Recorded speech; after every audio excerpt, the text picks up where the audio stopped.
गुजरात के इलाका मुंगलगर्भ में बिजली की गैर एलानिया लोड शेडिंग ने ताजरों का जीना महाल कर दिया।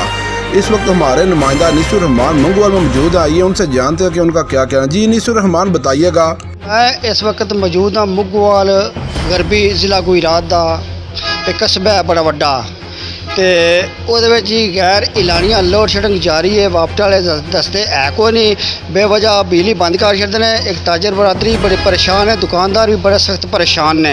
गाहक अगे कोई नहीं आता और बिजली के बिल इतने कि ज़्यादा आ गए हैं, बंदियां कोई समझ नहीं पौंदी। बंदियां ने बच्चों ने स्कूल भेजने अगे पिछे पे कोई होर कारोबार करिए, बिजली का बिल अदा करिए। तो मेरे नाल इस वक्त ताजर बरादरी बाहर बैठी है। आइए इन्हां नाल गल करने आ। दसते जी हाँ जी जवार साहब दसना की असां दिन ब दिन बिजली दियां यूनिटां वधाई आउंदे ने। 7 रुपए की 7 रुपए करन 15 रुपए कर रहे हैं। सन कम अज कम बिजली देन।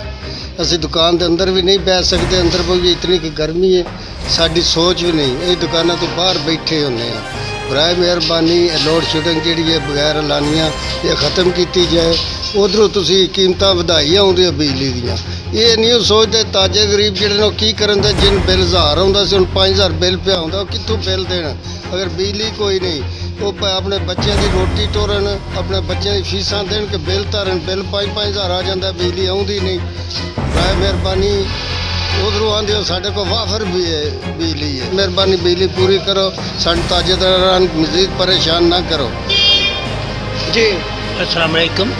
बिजली की लोड शेडिंग बहुत ज़्यादा हो रही है, जिस वजह हुकूमत पाकिस्तान के अगे अपील है साड़ी वज़ीर आज़म शहबाज शरीफ साहब, ये जो लोड शेडिंग है ये ख़त्म की जाए। और बिल भी बहुत ज़्यादा आ रहे हैं। ये जो बिजली की लोड शेडिंग के बगैर भी बिल बहुत ज़्यादा आ रहे हैं। अभी इस दफ़ा मेरे घर का बिल 9000 रुपये आया है, हालांकि लोड शेडिंग भी हो रही है। बड़ी मेहरबानी करके बिजली की लोड शेडिंग ख़त्म की जाए। जी वेख लो तुम ताजर बरादरी के सामने सुन लिया। ये वेख तक लो खुदा है इन्होंने ताजरां ते इन्होंने दुकानदारां ते इस आवाम का रहम करो। एक बिजली के बिल भी कटाओ और कारोबार बंद हो गए ने। ईद का दुरानिया आ रहा है, उतों ये आ रहे जी कारोबार बंद कर दियो। 9 बजे की दुकानदार कारोबार बंद कर केड़ पास जाता। सारा दिन बिजली बंद हो जाए, रात 9 बजे बिजली आ जाए, जो ताजर केड़ पास जाता। बच्चों ने कमाए अगे पिछे करेगा केड़। देखते रहिए Punjabi news. Host Anisur Rahman, Punjabi news मुगवाल गरबी।